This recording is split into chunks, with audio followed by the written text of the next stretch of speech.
Hi hello ನಮಸ್ಕಾರ ಸ್ನೇಹಿತರೆ. ಕೊನೆಗೂ ಈ ಒಂದು ಮೈದಾನವನ್ನು ಉಳಿಸ್ಕೊಳ್ಳೋದಕ್ಕೋಸ್ಕರ ಶಿವಣ್ಣ ಮತ್ತು ಟೀಮ್ ತುಂಬಾ ಹರಸಾಹಸವನ್ನು ಮಾಡ್ತದೆ. ಆದರೆ ಅದಕ್ಕೂ ಮೀರಿ ವೀರಭದ್ರನ ಕುತಂತ್ರ ಗೆದ್ದೇ ಬಿಡುತ್ತಾ. ಹಾಗಿದ್ರೆ ಇಲ್ಲಿ ಸವಾಲಿನಂತೆ ಶಿವಣ್ಣ ತನ್ನ ಅಧ್ಯಕ್ಷ ಸ್ಥಾನಕ್ಕೆ ರಾಜೀನಾಮೆ ಕೊಡ್ತಿದ್ದಾರೆ. ಏನಾಯಿತು, ಏನು ಕತೆ, ಇದು ಎಲ್ಲವನ್ನ ಕೂಡ ತಿಳ್ಕೋಬೇಕು ಅಂದರೆ ಈಗಲೇ ನಮ್ಮ ಈ ಚಾನಲ್ನ ಸಬ್ಸ್ಕ್ರೈಬ್ ಮಾಡಿ, ಹಾಗೆ ಈ ಒಂದು ವಿಡಿಯೋವನ್ನು ಪೂರ್ತಿಯಾಗಿ ನೋಡೋದನ್ನು ಯಾವುದೇ ಕಾರಣಕ್ಕೂ ಕೂಡ ಮರಿಬೇಡಿ. ಇಲ್ಲಿ ಗೌರ್ಮೆಂಟ್ ಅಫಿಷಿಯಲ್ಸ್ ಬಂದಿದೆ. ಒಂದು ಬಯಲು ಇರ್ತಕ್ಕಂಥ ಜಾಗದಲ್ಲಿ ಒಂದು ಆಟದ ಮೈದಾನ ಅಂತಾನೆ ಹೇಳ್ಬೋದು. ಯಾಕಂದರೆ ಮಕ್ಕಳು ಅಲ್ಲಿ ಆಟವನ್ನು ಆಡ್ತಾಯಿದ್ರು. ಅಂಥ ಒಂದು ಜಾಗದಲ್ಲಿ ಕಸವನ್ನು ಡಂಪ್ ಮಾಡಲಿಕ್ಕೆ ಅಂತ ಹೇಳಿ ಬರ್ತಾರೆ. ಅದನ್ನು ಕಸ ಡಂಪ್ ಮಾಡಲಿಕ್ಕೆ ಅಂತ ಹೇಳಿ ಯೂಸ್ ಮಾಡ್ಕೊತಿರ್ತಾರೆ. ಆ ಒಂದು ಸಮಯದಲ್ಲಿ ಅಲ್ಲಿಗೆ ಶಿವಣ್ಣ ಎಂಟ್ರಿ ಕೊಡ್ತಾರೆ.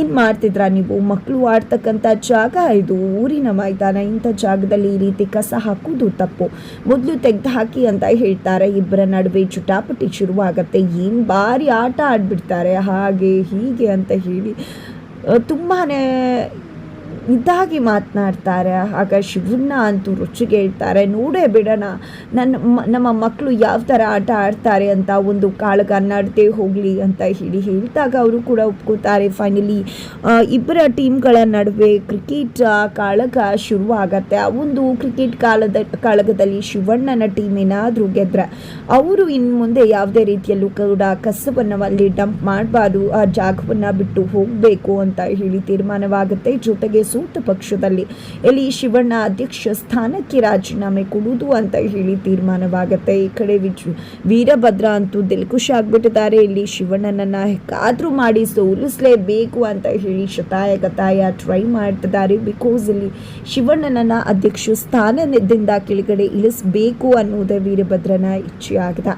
ಇತ್ತ ಕಡೆ ಶಿವಣ್ಣ ಹೇಗೆ ಕ್ರಿಕೆಟ್ ಆಡೋದು, ಕ್ರಿಕೆಟ್ ಆಡಬೇಕಾದ್ರೆ ಇರ್ತಕ್ಕಂಥ ರೂಲ್ಸ್ ರೆಗ್ಯುಲೇಷನ್ಸ್ ಏನು ಎಲ್ಲವನ್ನ ಕೂಡ ಪಾರು ಮುಖಾಂತರ ತಿಳ್ಕೊಂಡು ತಮ್ಮ ಟೀಮಿನ ಜೊತೆಯಾಗಿ ಪ್ರಾಕ್ಟೀಸನ್ನು ಮಾಡ್ತಿದ್ದಾರೆ. ಶಿವಣ್ಣನ ಟೀಮಲ್ಲಿ 3 ಜನ ಹುಡುಗಿರು ಕೂಡ ಇದ್ದಾರೆ. ಬಿಕಾಸ್ ಶಾರ್ಟೇಜ್ ಆಗಿದ್ರಿಂದಾಗಿ 3 ಜನ ಹುಡುಗಿರನ್ನು ಕೂಡ ನೇಮಕ ಮಾಡಿಕೊಳ್ಳಲಾಗಿದೆ. ಈ ಕಡೆ ಪಾರು ವಿಡಿಯೋವನ್ನು ತೋರಿಸೋದ್ರ ಮುಖಾಂತರವಾಗಿ ಇಲ್ಲಿ ಹೇಗೆ ಆಡೋದು ರೂಲ್ಸ್ ಪ್ರಕಾರ ಅನ್ನೋದು ಎಲ್ಲವನ್ನ ಕೂಡ ಎಕ್ಸ್ಪ್ಲೇನ್ ಮಾಡ್ತಿದ್ದಾಳೆ. ಈ ಕಡೆ ವೀರಭದ್ರ ಅವರ ಮಗ ಪರಶು ಕೂಡ ಹೆಂಡತಿ ರತ್ನ ಜೊತೆ ಶಿವಣ್ಣನ ಟೀಮನ್ನು ಬಂದು ಸೇರ್ಕೊಂಡಿದ್ದಾರೆ. ಶಿವಣ್ಣನನ್ನ ಗೆಲ್ಲಿಸಲೇಬೇಕು ಅಂತ ಪಣ ತೊಟ್ಟಿದ್ದೀನಿ ಅನ್ನೋ ರೀತಿಯಲ್ಲಿ ಡ್ರಾಮಾ ಮಾಡ್ತಿದ್ದಾರೆ.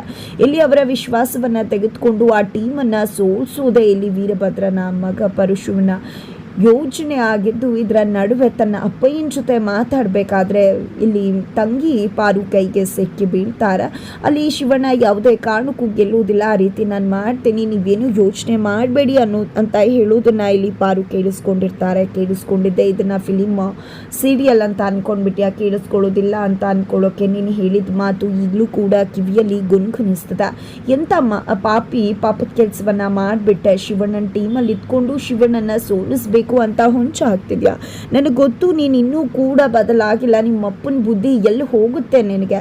ನಿಮ್ಮ ಅಪ್ಪನೇ ಅಲ್ವಾ ಈಗ ಕಾಲ್ ಮಾಡಿದ್ದು, ಅವ್ರ ಜೊತೆನೆ ತಾನೇ ಶಿವಣ್ಣನ ಸೋಲಿಸ್ತೀನಿ ಅಂತ ನೀನು ಹೇಳಿದ್ದು. ನನಗೆ ತುಂಬ ಚೆನ್ನಾಗಿ ಗೊತ್ತಿದೆ ನೀನು ಎಂಥ ಕುತಂತ್ರಿ ಅನ್ನೋದನ್ನು ಈಗ ಶಿವಣ್ಣ ಮನೆಯವರು ಹಾಗೆ ಜಗತ್ತಿನ ಮುಂದೆ ಬೈಲ್ ಮಾಡ್ತೀನಿ, ನೀನು ಎಂಥವ್ರು ಅನ್ನೋದು ಗೊತ್ತಾಗಲೇಬೇಕು ಅಂತ ಹೇಳಿ ಪಾರು ಹೇಳಬೇಕಾದ್ರೆ ಇಲ್ಲಿ ಪರಶು ಟ್ರೈ ಮಾಡ್ತಿದ್ದಾರೆ ಏನೋ ಹೇಳಲಿಕ್ಕೆ ಅಂತ. ಬಟ್ ಇಲ್ಲಿ ಪಾರು ಕೇಳೋದಕ್ಕೆ ರೆಡಿ ಇಲ್ಲ. ಇದರ ನಡುವೆ ಇಲ್ಲಿ ಪಾರು ಆ ಒಂದು ನಂಬರ್ಗೆ ಡಯಲ್ ಮಾಡ್ತಾಳೆ ಮಗದೊಮ್ಮೆ. ಆಗ ವೀರಭದ್ರ ಆ ಫೋನಲ್ಲಿ ಮಾತಾಡೋ ಬದಲು ಆ ಒಂದು ಅಫಿಷಿಯಲ್ಗೆ ಕೊಡ್ತಾರೆ, ನೀವು ಮಾತಾಡಿ ಅಂತ ಹೇಳಿ. ಆಗ ವ್ಯಕ್ತಿ ಪರಶು ಅವರೇ, ನಾವು ಹೇಳಿದೆಲ್ಲ ತುಂಬ ಚೆನ್ನಾಗಿ ನೆನಪಿದೆ ಅಲ್ವಾ, ಈ ಒಂದು ಇದರಲ್ಲಿ ನಾವೇ ಗೆಲ್ಲಬೇಕು, ಹಾಗಾದ್ಮೇಲೆ ನೀವು ಶಿವಣ್ಣನ ಒಂದು ಟೀಮಲ್ಲಿ ಇದ್ಕೊಂಡು ಅವರನ್ನು ಸೋಲಿಸಬೇಕು ಅಂತ ಹೇಳೋದನ್ನು ಇಲ್ಲಿ ಪಾರು ಕೇಳಿಸ್ಕೊತಾಳೆ. ನಂತರ ಅಫಿಷಿಯಲ್ ಹೇಳ್ತಾರೆ, ಏನಿದು ಸರ್, ನೀವು ಯಾಕೆ ನನ್ನನ್ನು ಫೋನ್ ಕೊಟ್ಟು ಮಾತಾಡು ಅಂತ ಹೇಳಿದ್ರಿ ಅಂದಾಗ ಅಲ್ಲಿ ಪಾರುನೇ ಕಾಲ್ ಮಾಡಿರ್ತಾಳೆ ಅನ್ನೋದು ನಂಗೆ ತುಂಬ ಚೆನ್ನಾಗಿ ಗೊತ್ತಿದೆ. ಅದೇ ಕಾರಣಕ್ಕೆ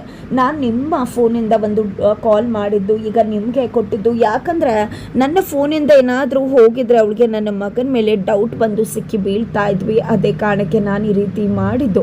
ಈಗ ಅವಳಿಗೆ ಯಾವುದೇ ರೀತಿಯ ಡೌಟ್ ಕೂಡ ಬಂದಿರುವುದಿಲ್ಲ ಅಂತ ಹೇಳಿ ಪಾರುಗೆ ಬಗ್ಗೆ ಇಲ್ಲಿ ವೀರಭದ್ರ ಮಾತನಾಡ್ತಾರೆ. ಅಫಿಷಿಯಲ್ ಜೊತೆ ಇದ್ದ ಕಡೆ ಪಾರು ಏನದಲ್ಲ ಅಣ್ಣ, ಆ ವ್ಯಕ್ತಿ ಯಾರು, ಅವ್ರು ಯಾಕೆ ನಿನಗೆ ಈ ರೀತಿ ಹೇಳ್ತಿದ್ದಾರೆ ಅಂದಾಗ ಅವರು ಅಪೋಸಿಟ್ ಟೈಮ್ ಅವರು ನಾನು ಶಿವಣ್ಣನ ಟೀಮಲ್ಲಿ ಇದ್ದೀನಿ ಅಂತ ತಿಳ್ಕೊಂಡು ನನಗೆ ಆಫರ್ ಮಾಡಿದ್ರು.